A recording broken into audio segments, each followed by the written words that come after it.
Halo Bapak Ibu semuanya, ketemu saya lagi dengan Dr. Roni Tamba di channel Anak Sehat dan Berkualitas.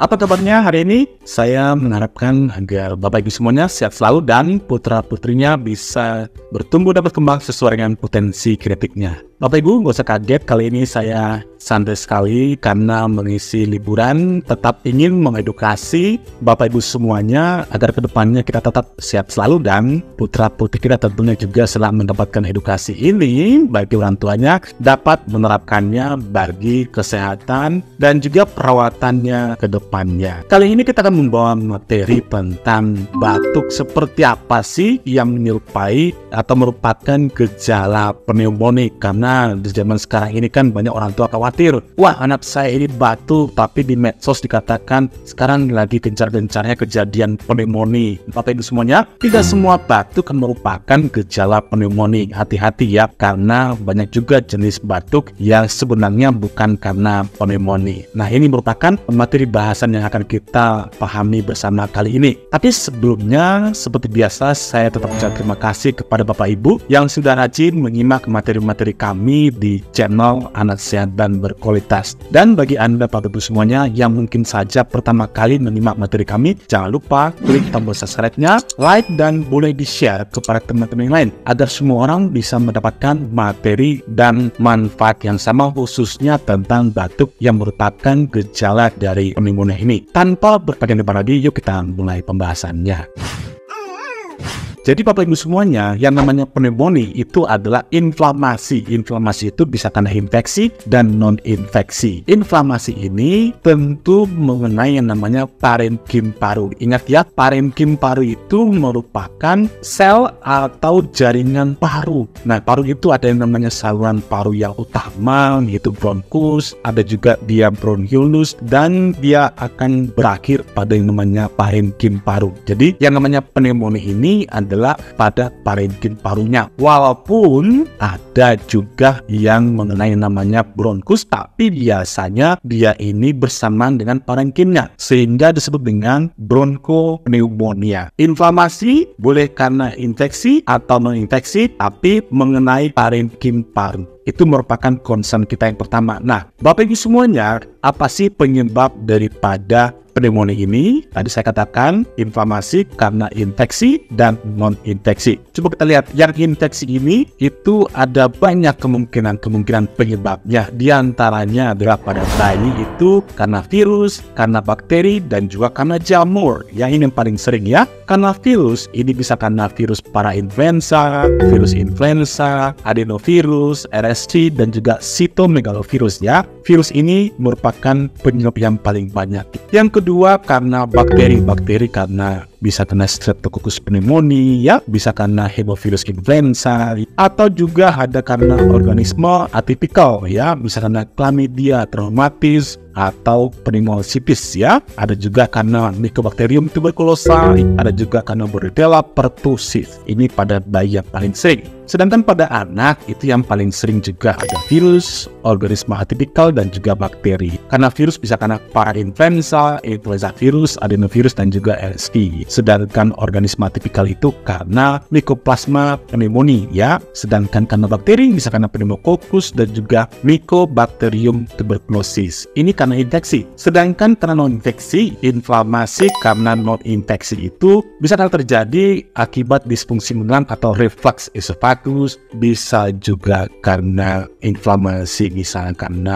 benda asing ya, misalnya asap, debu, dan lain sebagainya. Ini merupakan penyebab yang non-infeksi.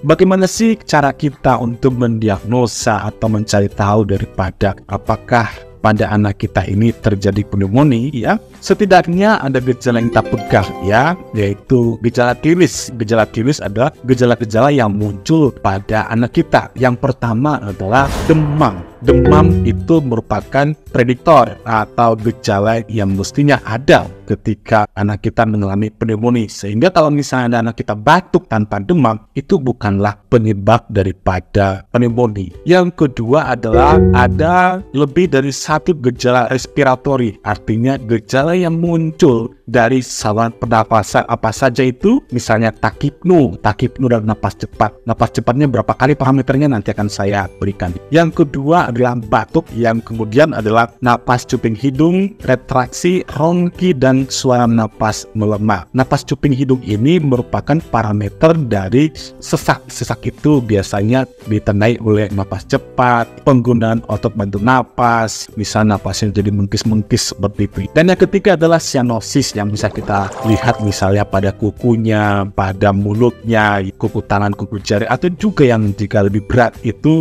badannya, khususnya yang ujung-ujungnya itu mengalami yang namanya sianosis. Jadi kalau misalnya kita kasih gambaran, sebenarnya pneumonia itu ada 3 gejala utamanya. Yang pertama adalah batuk, yang kedua adalah demam, yang ketiga sesak. Ya, ingat, demam, batuk, sesak. Jadi kalau hanya demam saja tanpa batuk itu bukan saja parameter merupakan pneumonia. Batuk saja tanpa demam ini juga bukan. Batuk, demam, dan juga gejala-gejala sesaknya. Semakin berat suatu pneumonia, tentunya kita bisa melihat gejala klinisnya. Misalnya ya, dikatakan pneumonia berat itu jika ada batuk disertai dengan gejala lain. Bisa misalnya napasnya itu terdapat napas cuping hidung, penggunaan otot bantu napas, bisa juga kepala teranggung-anggung, bisa tarikan dinding dada. Kalau misalnya di ronsen itu terdapat yang namanya gambaran pneumonia. Ini merupakan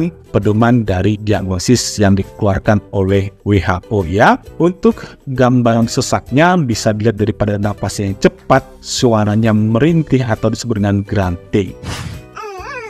Tadi saya katakan ada parameter takipnu atau napasnya cepat. Nah, parameternya misalnya anak kita usia 2 tahun dikatakan takipnu atau napas cepat itu berapa kali dalam 1 menit. Tentu akan berbeda jika usia anak kita juga berbeda. Misalnya usia 2 bulan, tentu parameter napas cepat ini akan berubah atau berlainan ketika anak kita usia 2 tahun bahkan 5 tahun. Coba kita lihat parameter dari napas cepat. Usia 0-2 bulan tentu dikatakan takipnu jika dalam 1 menit itu napasnya lebih atau sama dengan 60 kali ya per menitnya ya. Usia 2-12 bulan itu lebih atau sama dengan 50 kali per menit. Sedangkan usia 1-5 tahun lebih atau sama dengan 40 kali per menit. Sedangkan di atas usia 5 tahun itu hampir sama seperti dewasa, lebih atau sama dengan 20 kali per menit. Jadi jika napas cepat ini terjadi atau jika parameter ini terjadi, maka anak kita disebut dengan takipnu. Jadi kesimpulannya adalah yang namanya pneumonia itu adalah inflamasi yang terjadi pada pankreas paru. Ya, biasanya gejala yang paling gampang kita lihat jika anak kita mengalami pneumonia ada 3. Yang pertama adalah